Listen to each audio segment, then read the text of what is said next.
Hey guys, it's Advait again, and I just wanted to sort of touch on clinical electives, externships, observership, private electives, and so on. And that's because um, you have to be mentally prepared for what is about to come after you pass your step one. Because I think for me and a lot of other people will agree with me is that USMLE, the exams are definitely difficult. I mean, not just if I mean the thing is it's not really difficult once you start reading it, right? Like there's a lot of learning involved in the USMLE exams, and because it's so objective and there is only there's you or there's first aid, so there is a lot of content for you to go through, and it's, so that process makes it a little easier. The harder part of USMLE is the more subjective part, where you are judged based on your previous experiences, your scores in your MBBS curriculum, and your persona as a whole. And because it is so subjective, a person who thinks I am great, no, the second person might not agree with him, or and so it it depends on from person to person. And I just wanted to sort of make a video on this because it's important for medical students when they're in their first year, second year, third year to sort of sort of look ahead and sort of plan their MBBS in such a way that uh, they sort of don't face any trouble later on when applying for electives.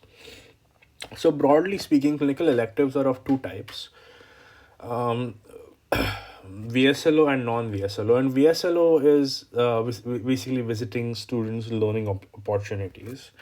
And there are very few. There are very few institutions which are under VSLO, like um, there's Manipal, both Manipal, like the one Manipal and the other in Mangalore.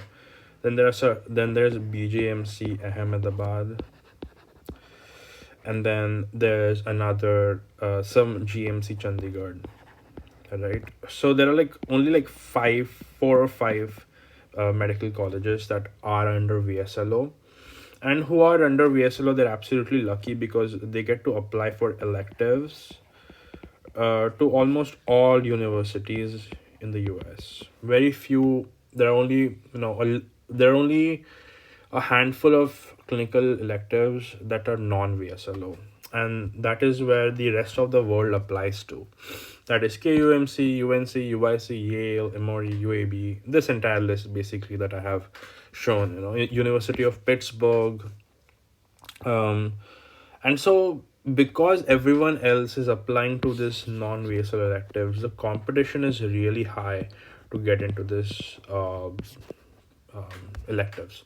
You need contacts. You need seniors who have gone there to recommend you. That is all extra. I mean, of course, you need a really good CV. You need a really good MBBS scores, and so I just wanted to like make a video on this sort of, and try to emphasize what things can you do within your MBBS curriculum that will make you shine, so that you don't really have a lot of troubles while applying for clinical electives.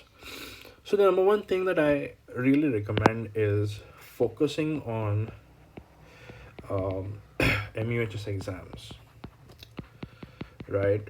Um, and why do I say that? Because when you apply for these clinical electives, the one of the first things that they actually see is your transcript. And the things that they are mentioned generally in the transcript is your MBBS scores, right from first year to final year, right?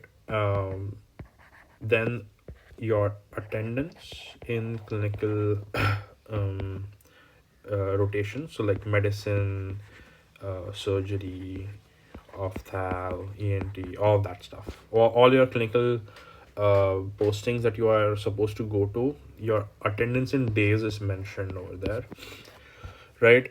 And so that is the first thing that they check. That is like a filter for them to sort of, remove all the non-serious candidates, you know.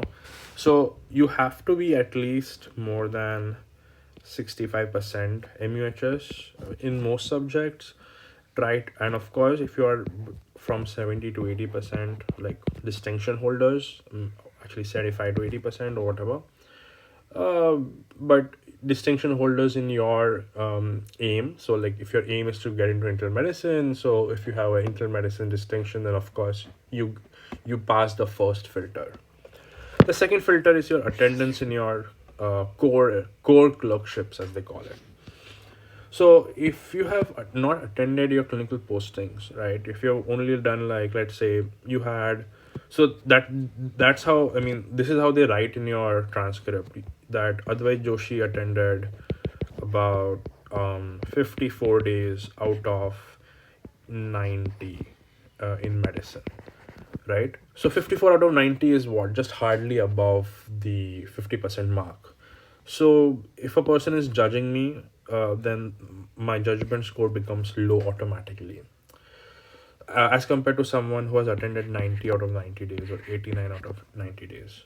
So, so the second thing that I would like to sort of like my advice would be to really attend your clinical postings, not just for, of course, uh, clinical electives, but when you go for those clinical electives, your clinical knowledge should be pit pat, because if you get stuck on the basic stuff, understanding basic history taking and examination findings and all that, then you're not going to learn what you are actually going there for.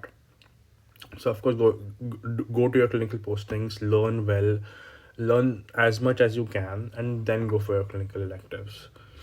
So transcript, two main things that I basically wanted to highlight was MBBS scores and attendance. Both theory and practicals is mentioned. I mean, clinical postings is mentioned in your in this.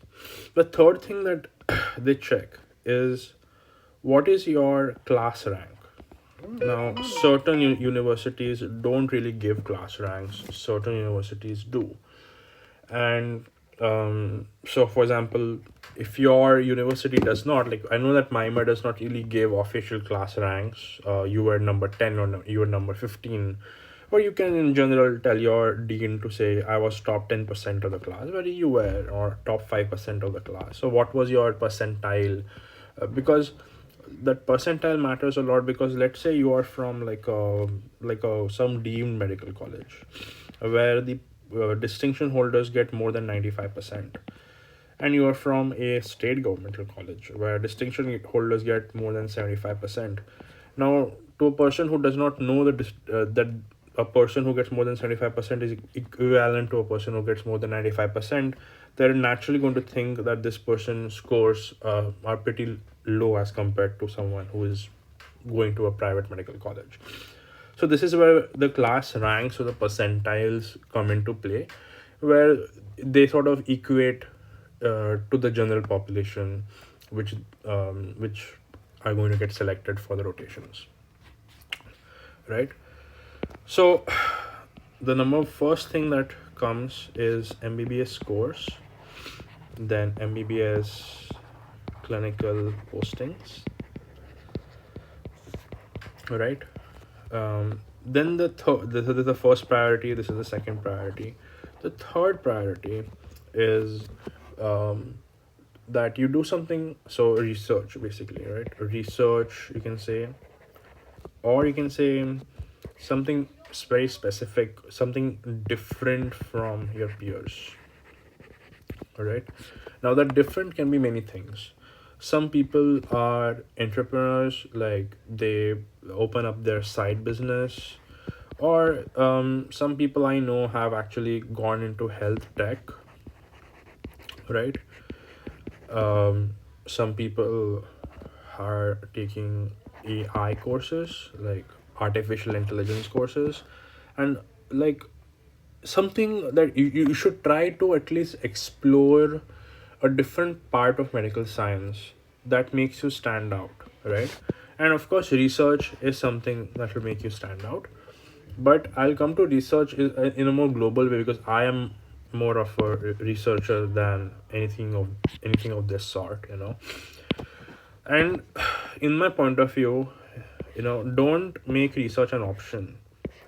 Research, in my opinion, has to be mandatory, and that is because it will help you later on even if you don't pursue USMLE, or even if you don't want to go abroad, your aptitude as a clinician increases when you start reading papers, when you start solving real life medical issues using evidence based, sort of contribute to evidence in your practice, right? So that your clinical aptitude increases, your general knowledge of your field increases much more than someone who is detached completely from the research side. So research really helps you in the long term. And the one example that I would like to give, I always like to give this example, is that there are you know um, there are two kinds of people, you know someone who is non-academics, right, and someone who is academic, usually in clinical sciences, right? And usually you will see non-acads are usually our parents, like they have not really stuck um uh to the new updates that are upcoming. They have started their own clinical practices privately, and they are doing excellent in that, and that's okay. That's one approach to practicing medical sciences.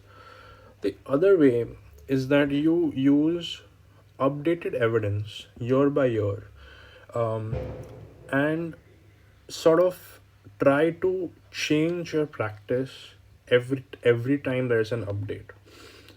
Now, some may argue that if the first technique works, why do the latter? The reason is because um, with every time there is a new evidence coming in, that is for a reason. That is because healthcare is advancing, and you as a doctor should give the best form of healthcare to your patients as possible, right? And that means you have to sort of continuously update yourself, and I believe that you shouldn't just stop yourself right there. I mean, updating yourself is one thing, contributing to that knowledge is another. And I really believe that we, as a our Indian medical sciences is so advanced, like clinically, I mean, if we start contributing research, then I think we will become the new standard of global healthcare. This is what my dream is, at least. And I think more and more clinicians need to start becoming more academic, even in private practices. I would still recommend you to be as research oriented as possible, be as evidence oriented as possible. Try to upload your own findings, try to sort of start asking questions and then trying to answer them using statistics, using retrospective analysis.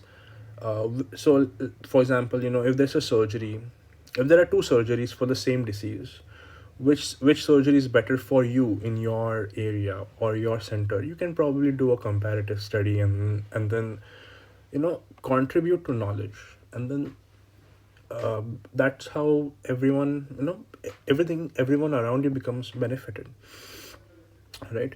So this is enough of the philosophical talk, but more like, research is something I would really recommend you to make it mandatory. But except that, if you want to do something different, if you want to write a novel, right, if you love writing books or writing something, then I would highly recommend you to explore that part of yourself. If you like music, then probably join a band or learn a new instrument and try to explore that part of yourself. If you like hiking, then go on hikes. There's a there are lots of hiking clubs in India. You can probably go on a on a trek journey with someone and have fun. So people are always looking for what is different in you, and um, that also helps you grow a lot more. So, other than MBBS course and MBBS clinical postings and research, try to explore this part of this part of yourself, and this can be subjective. Just because the most popular person in your batch is doing MSCI work, right, or some public health activity, does not mean you have to do it too. It does not make sense if you're not into it. If you like academics, if you like research clubs, for example, if you want to contribute to open up if you want to contribute to changing an academic culture in your college, or sort of starting something, or starting a new trend in academics, then you should do that. You should follow what you want to do, and that is where this difference comes into play. That is when you start building your own journey, your own path, basically. So, but this is the fourth priority. This is the last among different kinds of priority. MBBS scores and clinical postings are always above research and whatever extra thing you want to do. Then comes, of course, I mean, between research and clinical postings, you can, if you have given USMLE, then that is always good, because and you just don't need a USMLE pass. They want to see a score. So and in the USMLE, you have a choice of giving step 1 and step 2, in whichever order you want to. Because step 1 is pass and fail, I would recommend to give step 2 first and get a 3-digit score, and then study for step 1.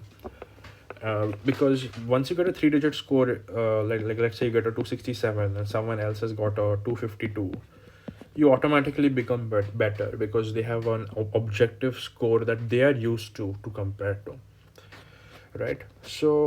Um so to make a better application, I just want to write these things down again. You need an MBBS score, like good scores in your MBBS curriculum. You need good attendance in your MBBS curriculum. You need good USMLE scores. You need good research, and you need a good skill that you want to really grow. And this makes up a really defining application for your electives.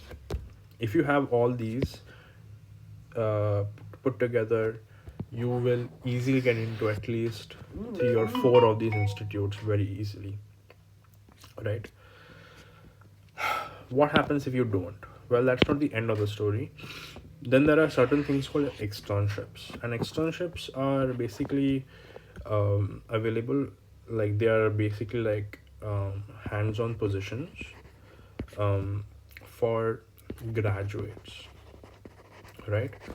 And they're typically more long term than just 1 month. You can do it, even 1 month are available at some places, but you can do it for 6 months as well at some places, and get a more hands-on exposure to things. For externships, I would highly sort of try to go towards community hospitals, because community hospitals offer. So the thing is, for community hospitals, there are no direct applications. You have to email them, right? And it depends on luck and networking. But I would say externships are still a better hands-on exposure than doing private clinics or private rotations. That is primarily because you're earning your LOR, right? You are trying to sort of become better, trying to learn the American healthcare system a little bit, and also trying to get your own exposure. So that is where externships come into play. Uh, I I have gone for one externship. It's known as, I went to this place called HSHS Saint Mary Hospital. and that is in Decatur, Illinois.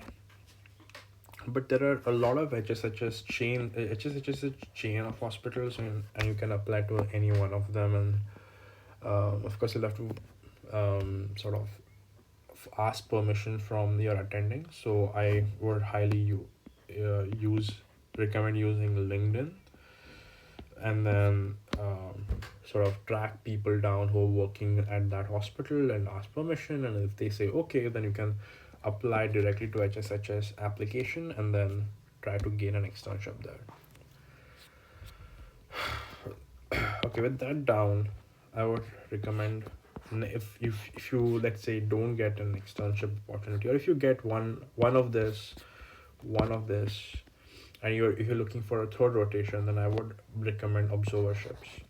And the reason that I recommend observerships is that because observerships are always in an university, right? And some people have official programs, some do not.